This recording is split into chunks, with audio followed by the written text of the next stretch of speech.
अस्सलाम वालेकुम and welcome to Caps online academy. आज के इस लेक्चर के अंदर हम डिस्कस करेंगे मैथमेटिक फंक्शन के रिलेटेड। तो आज की इस वीडियो का जो मेन ऑब्जेक्टिव है उसमें सबसे पहले हम डिस्कस करेंगे अबाउट मैथमेटिक फंक्शन। उसके बाद हम बात करेंगे concept of mathematic function and then we will discuss about how to describe a function and then definition of a function. और आखिर में हम बात करेंगे dependence and independence variable of a function.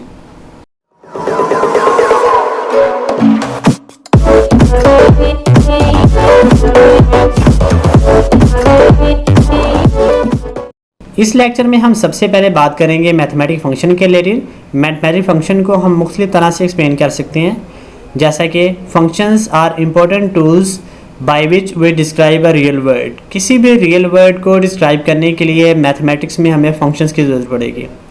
तो function are used to explain the relationship between the variable quantities. किसी भी दो वेरिएबल्स क्वांटिटीज़ को आपस में रिलेट करने के लिए हमें फंक्शंस की ज़रूरत पड़ेगी। तो फंक्शन को हम इस तरह से एक्सप्लेन कर सकते हैं कि फंक्शन एक मशीन की तरह काम करता है, जिसमें हम कोई वैल्यू इंसर्ट करेंगे और फंक्शन अपनी फंक्शनैलिटी के तहत हमें आउटपुट फॉर्म करेगा। जैसे कि इनपुट वैल्यू, फंक्शन के अंदर हम जो वैल्यू इंसर्ट करेंगे वो x होगी और फंक्शन अपनी फंक्शनैलिटी के तहत हमें जो वैल्यू रिटर्न करेगा वो हमारे पास आउटपुट होगी, और वो हम वैल्यू एक और फंक्शन में स्टोर करेंगे जिसको हम f(x) का नाम देंगे। मिसाल के तौर पे हमारे पास एक वॉशिंग मशीन है। अब वॉशिंग मशीन की फंक्शनलिटी क्या है कि कपड़ों को वॉश करना। तो इसमें हम इनपुट क्या देंगे, अनक्लीन क्लोथ्स। तो मशीन उस कपड़ों को वॉश करेगी और वॉश करके हमें जो आउटपुट फॉर्म करेगी वो क्लीन क्लोथ्स में होगी। तो इस तरह से मुख्तलिफ फंक्शंस की फंक्शनैलिटी के तहत हम उनको मैथमेटिक्स में यूज़ करेंगे। यहाँ पर मैं आपको एक एग्जांपल से समझाना चाह रहा था, जिसमें एक वॉशिंग मशीन है और वॉशिंग मशीन की फंक्शनैलिटी क्या है कि वो कपड़ों को वॉश करती है।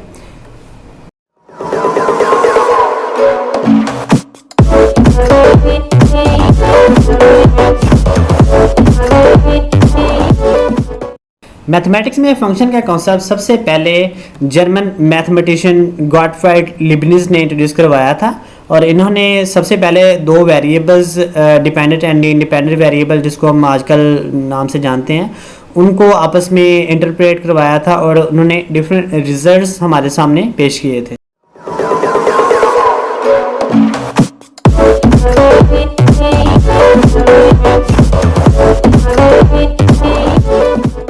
अब हम बात करते हैं कि how to describe a function.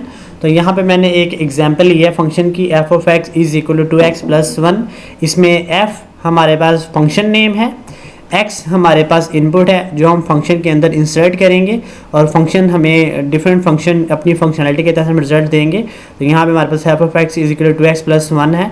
तो x की कोई भी वैल्यू हम इस फंक्शन के अंदर इनपुट करेंगे, जैसे कि x = 1 2 3 4 5 and up to so on, इसमें इंसर्ट करेंगे और हमारे पास इसकी आउटपुट आ जाएगी, और आउटपुट हमारे पास f(x) में स्टोर होगी।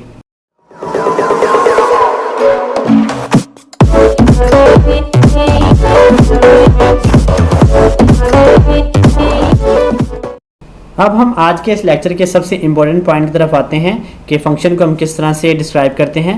तो consider we have a function f(x) = y, and इस फंक्शन को हम इस तरह से डिफाइन कर सकते हैं कि a function f from a set x to set Y is the rule that assign to each element x in x a unique element y in y।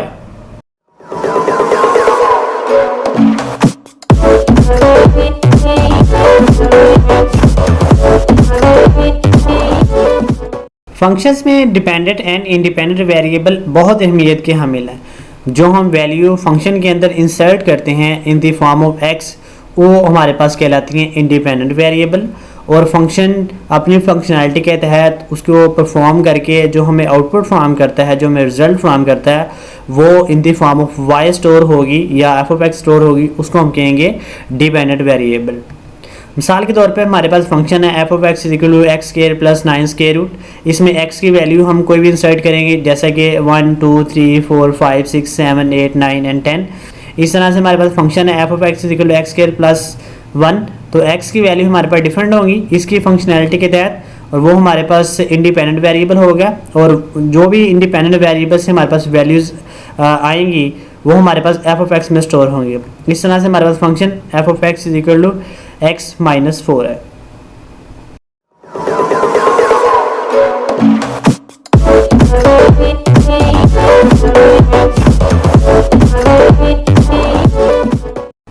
अब आखिर में हम कुछ फंक्शंस की एग्जांपल देख लेते हैं। कि हमारे पास फर्स्ट एग्जांपल जैसा कि f of x is equal to x cube minus 2x square minus 4x plus 1, and second f of x is equal to 3x plus 1, and third f of x is equal to x cube, and then f of x is equal to x plus 1 by x minus 1, and f of x is equal to x square plus 1 square root. तो ये हमारे पास मुख्तलिफ examples मैंने sample के तौर पे लिए हैं। तो आगे नेक्स्ट हम अपनी क्वेश्चंस जब करेंगे तब हम इन फंक्शन को यूज़ करेंगे, तो वहाँ पर हमारे पास मज़ीद इसके रिलेटेड मीनिंग इनके क्लियर हो जाएंगे।